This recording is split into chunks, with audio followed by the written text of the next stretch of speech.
Change isn't coming, it's already here. Commerce is going digital, and tax complexity is multiplying. Tax rules evolve, rates shift, data floods in. Vertex connects it all. A global tax compliance platform powered by tax-ready data and intelligent systems. Smarter tech, continuous tax compliance, built-in confidence. Learn more at vertexinc.com. Bonjour, ici Patrick Pierrat, éditeur d'InfoBref. Voici l'essentiel des nouvelles en ce vendredi 28 novembre. D'abord, une correction. Je vous ai dit hier matin que 2 soldats avaient été tués à Washington mercredi. Leur décès avait bien été annoncé de façon officielle, mais l'information a été corrigée par la suite pour indiquer qu'ils étaient toujours en vie dans un état critique. Je n'avais pas cette correction au moment d'enregistrer le bulletin d'hier matin, désolé. Une des 2 personnes, une femme, est d'ailleurs morte de ses blessures hier. L'autre était, au moment d'enregistrer ce bulletin, toujours dans un état critique. Ottawa a conclu une entente avec l'Alberta en vue de construire un oléoduc. Le Premier ministre fédéral Mark Carney et la Première ministre albertaine Danielle Smith ont signé un protocole d'entente de collaboration sur plusieurs projets dans le secteur de l'énergie. Le gouvernement fédéral a mis de l'avant la construction d'un nouvel oléoduc qui relierait l'Alberta à la côte pacifique et permettrait d'exporter chaque jour vers l'Asie au moins 1 million de barils à faible émission. Le gouvernement Carney présente aussi ce projet comme le plus important projet au monde de captage, d'utilisation et de stockage du carbone. Selon le protocole d'entente, le futur pipeline serait financé et construit par le secteur privé et il serait réalisé en consultation et en partenariat avec les Premières Nations et la Colombie-Britannique. L'annonce de cette entente n'a pas été du goût de Steven Guilbeault, qui a immédiatement quitté le gouvernement Carney. L'ancien militant écologiste a annoncé qu'il démissionnait de son poste de ministre de l'identité et de la culture canadienne, des langues officielles, de la nature et de Parcs Canada, ainsi que de son rôle de lieutenant du Parti libéral au Québec. Il demeure député et membre du caucus libéral.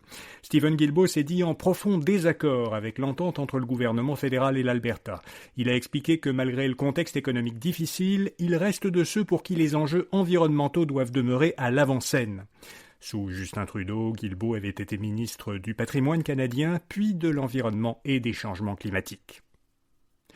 Au Québec, 6 ans après l'adoption de la loi sur la laïcité de l'État, le ministre responsable de la laïcité, Jean-François Roberge, a déposé un projet de loi qui vise à la renforcer. En plus des employés de l'État, cette nouvelle loi s'appliquerait également aux garderies subventionnées, aux réseaux d'enseignement privés subventionnés, aux institutions d'enseignement supérieur et dans l'espace public. Dans tous ces lieux, la future loi interdirait de prier, de porter des signes religieux, d'avoir le visage couvert et d'offrir exclusivement un régime alimentaire religieux. Québec doit encore trouver plusieurs milliards de dollars d'économies pour parvenir à équilibrer le budget. Dans son plus récent rapport, le vérificateur général du Québec a étudié le plan que le gouvernement Legault compte mettre en œuvre pour retrouver l'équilibre budgétaire d'ici l'année budgétaire 2029-2030. Le vérificateur a constaté que le gouvernement devait encore identifier plus de la moitié des économies qui lui seront nécessaires pour effacer son déficit. Le ministre des Finances, Éric Girard, a dit à Radio-Canada qu'il n'avait en effet pas encore identifié toutes les sources d'économies futures. Il a précisé qu'il pourrait les identifier lorsque, a-t-il dit, la situation commerciale sera normalisée avec les États-Unis et le Mexique et que l'incertitude sera moins grande. Acheter une maison va rester difficile à court terme. C'est ce que prévoit l'Association professionnelle des courtiers immobiliers du Québec.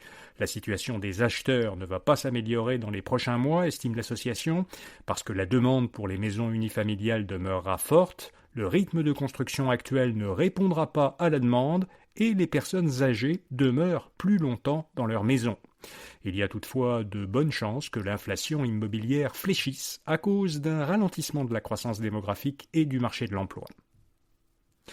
Goodfood veut revoir son offre pour retenir ses clients. L'entreprise montréalaise, qui livre des boîtes de repas à cuisiner, a vu ses clientèles actives diminuer de manière importante depuis la pandémie.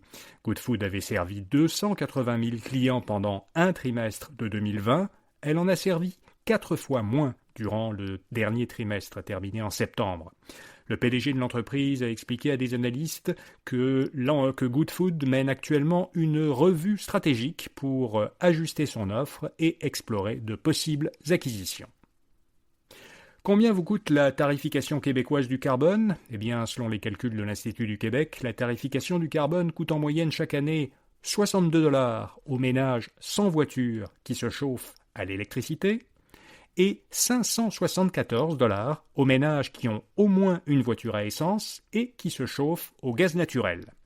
L'organisme distingue les coûts directs, comme la taxe carbone liée à une voiture à essence ou au chauffage au gaz naturel, et les coûts indirects qui découlent de la tarification carbone que les entreprises refilent à leur clientèle.